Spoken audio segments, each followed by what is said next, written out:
எல்லாருமே கேட்டு போயிருக்கு.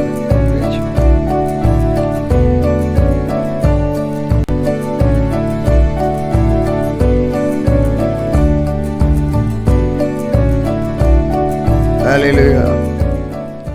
ஆண்டவருடைய நாமம் மகிமைப்படுவதாக. பரலோக பிதாவே, இந்த வேத வாசிப்பு நிகழ்ச்சி எங்களுக்கு ஆசீர்வதித்தார். உம்முடைய மகிமை வெளிப்படட்டும்.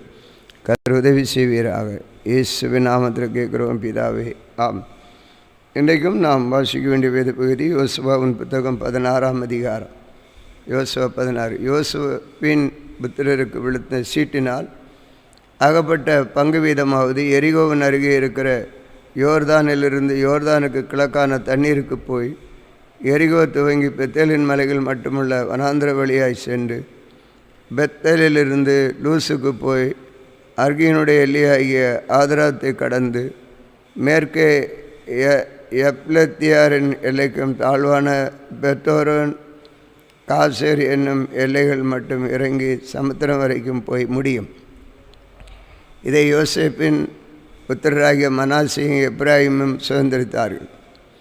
எப்ராஹிம் புத்திரருக்கு அவர்களுடைய வம்சங்களின்படி உண்டான சுதந்திரத்தினுடைய கிழக்கு எல்லை ஆதரோத் ஆதார் துவக்கி மேலான பெத்லெரோன் மட்டும் போகிறது.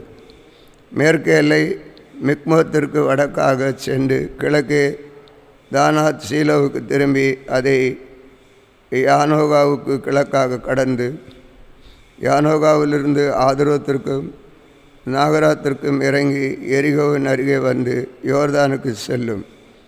தப்புவாவிலிருந்து மேற்கு எல்லை கானாததுக்கு போய் சமுத்திரத்திலே முடியும். இது எப்ராஹிம் புத்திரரின் கோத்திரத்திற்கு அவர்கள் வம்சங்களின்படி உண்டான சுதந்திரம். பின்னும் எப்ராஹிம் புத்திரருக்கு பிரத்யேகமாய் கொடுக்கப்பட்ட பட்டணங்களும் அவைகளின் கிராமங்களும் எல்லாம் மனாசே புத்திரருடைய சுதந்திரத்தின் நடுவே இருக்கிறது. அவர்கள் காசேரிலே குடியிருந்த கானானியரை துரத்தி விடவில்லை.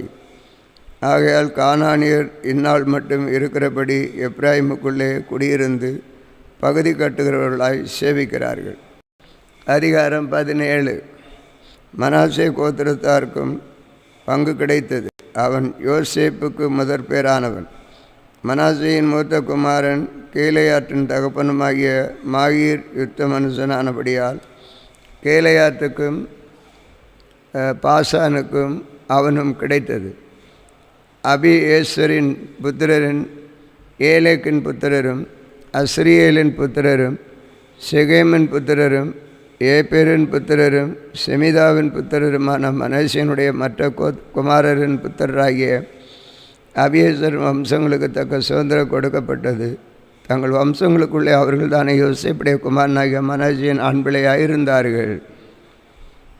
மனாசேயின் குமாரனாகிய மாகீருக்கு பிறந்த கீலேயாத்தின் குமாரனாகிய ஏபேரின் மகன் செலோபேத்திய குமார்த்திகள் தவிர குமார்த்திகள் இல்லை. அவன் குமார்த்திகளின் நாமங்களாவன மக்லால், நோவாள், ஒக்லால், மில்கால், டிர்சால் என்பவைகள். அவர்கள் ஆசாரியனாக எலியாசிரியருக்கு நூனின் குமாரனாகிய யெசுவாவுக்கும் பிரபுக்களுக்கும் முன்பாக சேர்ந்து வந்து எங்கள் சகோதரன் நடுவில் எங்களுக்கு சுதந்திரம் கொடுக்கும்படி கர்த்தர் மோசேக்கு கட்டளையிட்டார் என்றார். ஆகையால் அவர்கள் தகப்பனுடைய சகோதரன் நடுவிலே கர்த்தருடைய வாக்கும்படி அவர்களுக்கு சுதந்திரம் கொடுத்தான்.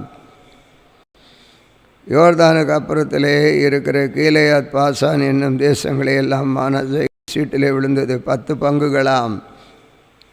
மனாசேயின் குமாரத்திகள் அவனவன் குமாரருக்குள்ளே சுதந்திரம் பெற்றார்கள். மனாசேயின் மற்ற புத்திரருக்கு கீலேயாத் தேசம் கிடைத்தது. மனாசேயின் எல்லை ஆசேர் தொடங்கி சீகேமில் இருக்கிற மிக்மத்தாவுக்கும் அங்கே இருந்து வலதுபுறமாய் என் தப்புவாவின் குடிகளிடத்திற்கும் போகிறது. தப்புவாவின் நிலம் மனாசேக்கு கிடைத்தது. மனாசேயின் நிலையோடு இருக்கிற தப்புவாவே எப்ராஹிம் புத்திரரின் வம்சமாயிற்று. அப்புறம் அந்த எல்லை கானா என்னும் ஆற்றுக்கு போய் ஆற்றுக்கு தெற்காக இறங்குகிறது. மனாசேயுடைய பட்டணங்கள் நடுவே இருக்கிற அவ்விடத்திற்கு பட்டணங்கள் எப்ராஹிமுடைய மனாசேயின் எல்லை ஆற்றுக்கு வடக்கு இருந்து சமுத்திரமும் போய் முடியும். தென்னாடு எப்ராஹிமுடையது, வடநாடு மனாசேயுடையது. சமுத்திரம் அதன் எல்லை. அது வடக்கே ஆரேசையும் கிழக்கையும் இசக்காரையும் தொடுகிறது.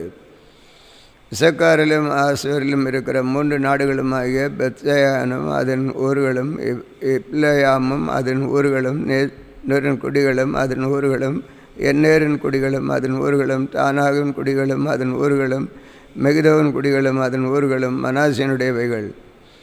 மனாசேயின் புத்திரர் அந்த பட்டணங்களின் குடிகளை துரத்திவிடக் கூடாமற் போயிட்டு கானானியர் அந்த சீமையில் தானே குடியிருக்க வேண்டும் என்று இருந்தார்கள்.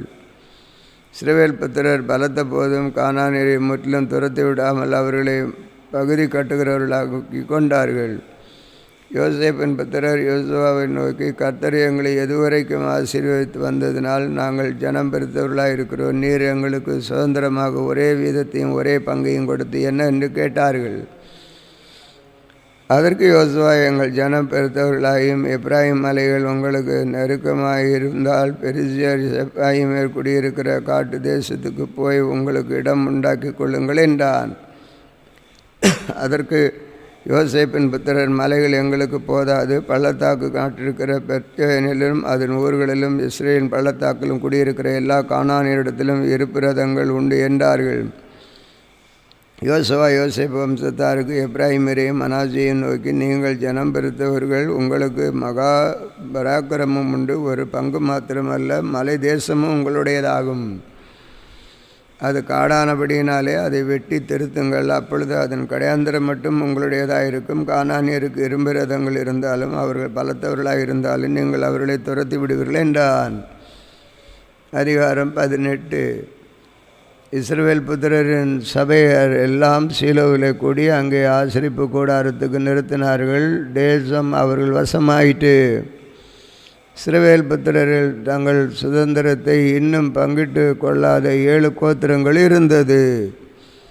ஆகையால் யோசுவா இஸ்ரவேல் புத்திரரை நோக்கி, உங்கள் பிதாக்கள் தேவனாகிய கர்த்தர் உங்களுக்கும் கொடுத்த தேசத்தை சுதந்திரித்து கொள்ளப் போகிறதற்கு நீங்கள் எந்த மட்டும் வசதியாக இருப்பீர்கள்?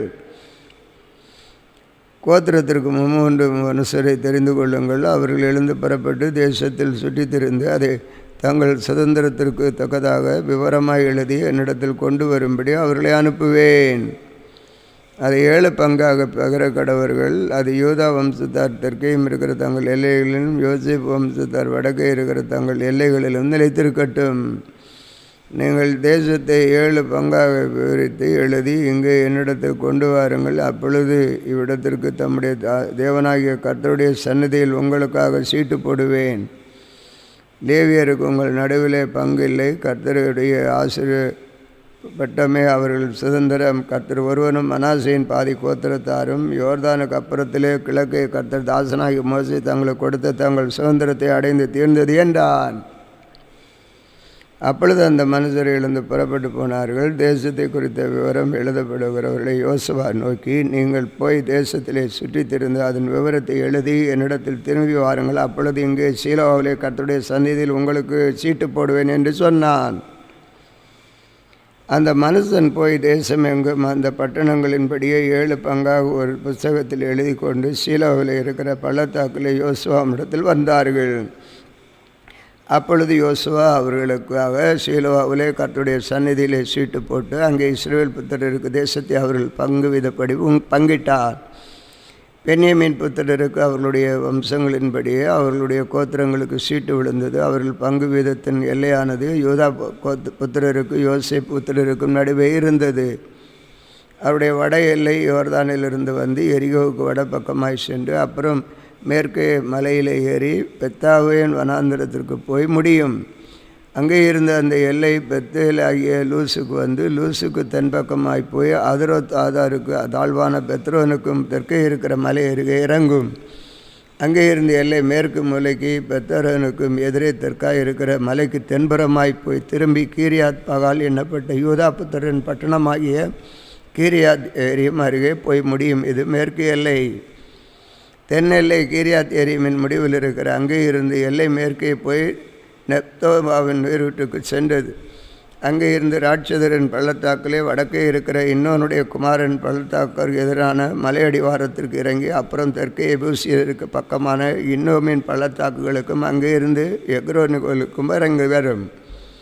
வடக்கே போய் என்சேமேஸுக்கும் அங்கே இருந்து அதிமீம் எட்டுக்கு எதிரான கெலிலோத்திற்கும் அங்கே இருந்து ரூபன் குமாரனாகிய போகானின் கல்வினிடத்திற்கும் இறங்கி வந்தது. அரபாவுக்கு அது எதிரான வடபக்கமாய் போய் அரபாவுக்கு இறங்கும். அப்புறம் அந்த எல்லை பெத்வோக்லாவுக்கு வடபக்கமாய் போய் யோர்தானின் முகத்வாரத்துக்கு தெற்கான உப்புக்கடலின் வடமுனையில் முடிந்து போகும். இது தென் எல்லை. கிழக்கு புறத்தின் எல்லை யோர்தானே. இது பென்யமீன் புத்திரருக்கு அவருடைய வம்சங்களின்படி சுற்றிலும் இருக்கிற எல்லைகளுக்குள்ளான சுதந்திரம். பென்யமீன் புத்திரரின் கோத்திரத்திற்கு அவருடைய வம்சங்களின்படி இருக்கிற பட்டணங்கள் ஆவன எரிகோ, பெத்வோக்லா, கேசிஸ், பள்ளத்தாக்கு, பெத்தராபா, செமராயிம், பெத்தேல், ஓவீம், பாரா, ஓப்ரா, கேப்பார், அமோனாய், ஒப்னி, காபா என்னும் 12 பட்டணங்களும் அவைகளின் கிராமங்களுமே. இபியோன், ராமா, பேரோத், பிஸ்வே, கெபிரதா, மோட்சா, ரேகேம், இர்பேல், தாராலா, சேலா, ஏலேப், எருசலேம் ஆகிய எபூசி, கிபேயாத், கெரேயாத் என்னும் 14 பட்டணத்திற்கு அவைகளின் கிராமங்களும் பென்யமீன் புத்திரருக்கு அவருடைய வம்சங்களின்படி இருக்கிற சுதந்திரம் இதுவே.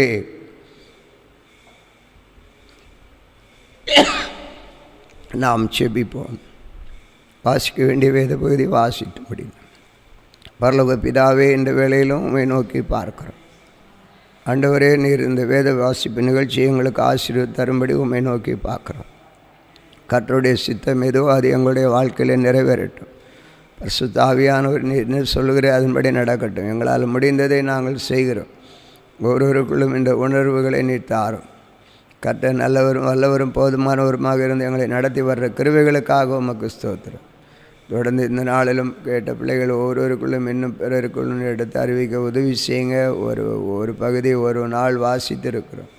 தொடர்ந்து இந்த ஆண்டு வாசித்து முடிக்கவும் இது உணவாகவும் ஆண்டவர் ஒவ்வொருடைய வாழ்க்கையில் நன்மை உண்டாகவும் கர்த்தர் உதவி செய்யும்படி ஒப்புக் கொடுக்கிறோம்.